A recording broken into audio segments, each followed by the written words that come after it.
reversing, okay? It's a pattern of reversals. No, there are no magnetic reversals in the magnetic field at the bottom of the ocean. We covered that on video 6. This is all part of another theory called Pangea. How many have ever heard of Pangea before? That all the continents used to fit together. Well, I bet they didn't tell you they shrank Africa nearly 40% to make them fit, did they? Did they tell you they took out all of Mexico and Central America? Señor, ¿qué pasa? ¿Dónde está Mexico, Panama, Costa Rica, Guatemala? And they don't tell you what I think ought to be obvious to a kindergartner. Did you know, if you take the water out of the oceans, you will notice there is dirt underneath. People say, Hovind, do you think the continents were ever connected? I say, well, what do you mean they're still connected? I mean, like right now, it's just the low places are full of water, that's all. What do you mean, were they connected? Hello, they're still connected. What a dumb theory. We cover more on that on video number 6 about Pangea, on what's called the Hovind theory. But the Earth is spinning about 1,000 miles an hour at the equator, but the Earth is slowing down. The Earth actually slows down about 1,000th of a second every day. The Earth slows down. Astronomy magazine ran an article in 1992. They said, Earth's rotation is slowing down. June will be 1 second longer than normal. We will have a leap second. Leap second? Yep. They have to have a leap second about every year to year and a half because the Earth is slowing down. Now, kids, this is going to be complicated, so listen carefully. The Earth is spinning, but it is slowing down. So that means that it used to be going faster. How many can figure this out with no help at all? 4, 5, 6, 7, 9. Okay, good. Well, if the Earth is only 6,000 years old, this is not a problem. I mean, it was going a little faster. Adam wouldn't notice. He didn't have a watch anyway, as far as we know. But some of these guys would like me to believe the Earth is billions of years old. Man, if you go back billions of years, you're going to have a problem. The Earth would be spinning pretty quick. Get up, go to bed, get up, go to bed, get up, go to bed. You'd never get nothing done. Centrifugal force would have been enormous. Man, the winds would have been 5,000 miles an hour from the Coriolis effect. And you want me to believe the dinosaurs lived millions of years ago? I know what happened to them. They got blown off. No, they did not live millions of years ago. The Sahara Desert has what's called a prevailing wind pattern. The wind almost always blows the same way. This creates a serious problem. The hot air comes off the desert, kills the trees next door, and that area becomes desert. The process is called desertification. You can read about it in an earth science book. Sahara Desert has been studied very carefully.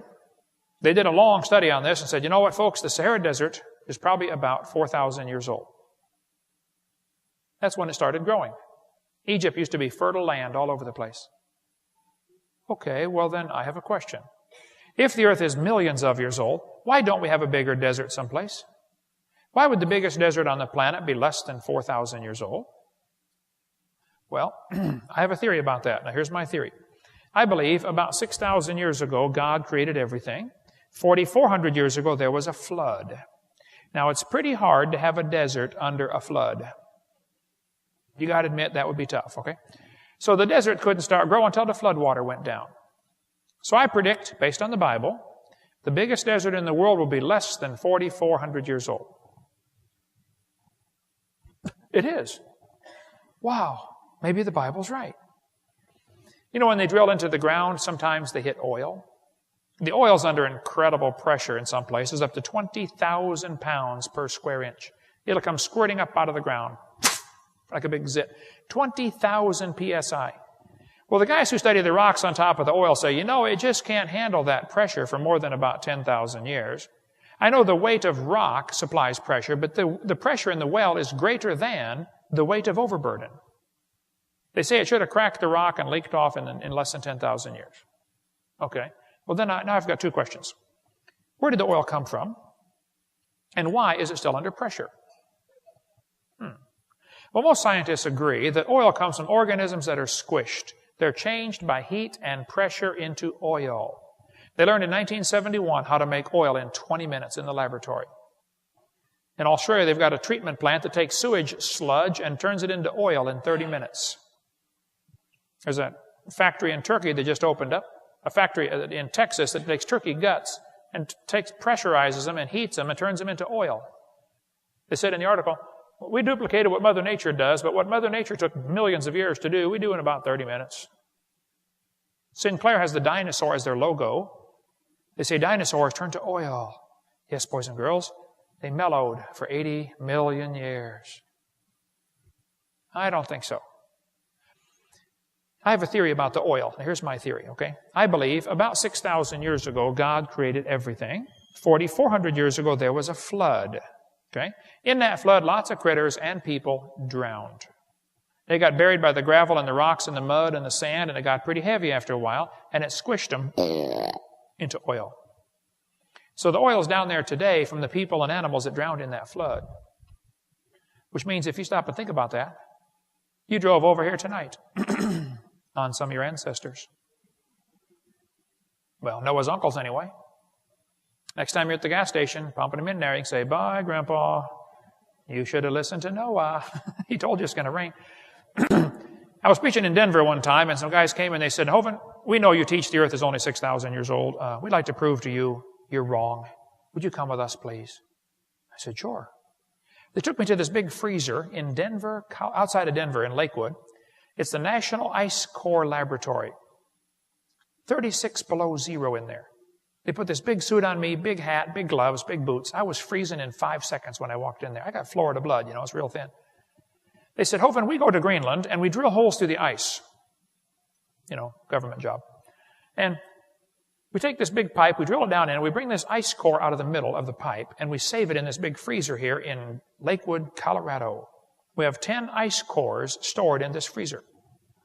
They said, they took me over and showed me one of the ice cores. They said, you see these rings on here? It looks like tree rings, dark, light, dark, light. I said, oh yeah, it's real clear.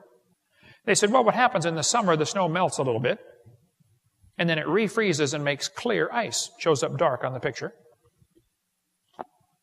In the winter, the snow just packs. It doesn't get a chance to melt. And so it shows up as a white layer.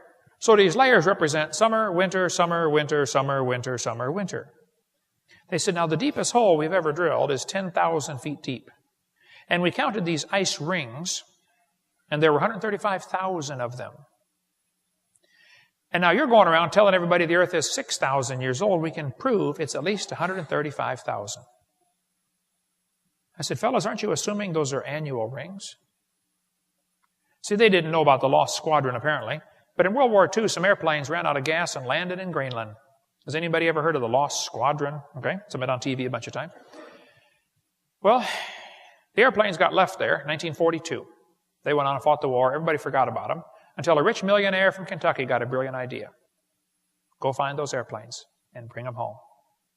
He went there looking for the airplanes. They had to use ground-penetrating radar to penetrate the ice, and they located the planes. They melted a hole to get down to a P-38. It was 263 feet below the surface. They melted this hole down to get to the plane, took the plane apart, and brought the pieces back up through the hole and put it back together in Middleborough, Kentucky, not too far from here. How far is Middleborough from Knoxville? 2 hours, maybe? Okay. The planes, that's where its home base is, Middleborough. Well, the planes were in the ice for 48 years. They were 263 feet down. That's 5.5 feet a year. Now, the deepest hole they've ever drilled is 10,000 feet. You divide that by 5.5, you get 1,800 years. I know deeper layers get squished, called glacial firn, so really 4,000 years is plenty of time to put all the ice at the North and South Pole. So why isn't there more ice at the North and South Pole? I visited the museum and saw the guy who dug out the airplane. His name is Bob Carden. I said, Bob, when you went down to get to that airplane, did you go through ice rings? He said, oh yeah, many hundreds of them. I said, now wait a minute. How can there be hundreds of ice rings in 48 years? Shouldn't there be somewhere around 48? He said, who told you those are annual layers? He said, that doesn't represent summer, winter, summer, winter. It represents warm, cold, warm, cold, warm, cold. You can get 5 of those in 1 week in Knoxville, can't you? Yeah. But here's a guy still calling them annual layers. Now, either he's ignorant or he's lying. I hope he's just ignorant, because ignorance can be fixed. You see, stupid is forever, but ignorance can be fixed. That's the difference, by the way. A guy that works with the Eskimos said, Brother Hovind, I got 15 layers of snow on my car in 8 hours. Not 15 inches, 15 distinct layers of snow. You kids are going to be taught that each of the layers of the earth is a different age. They've got Cenozoic, Mesozoic, Paleozoic, Archaeozoic.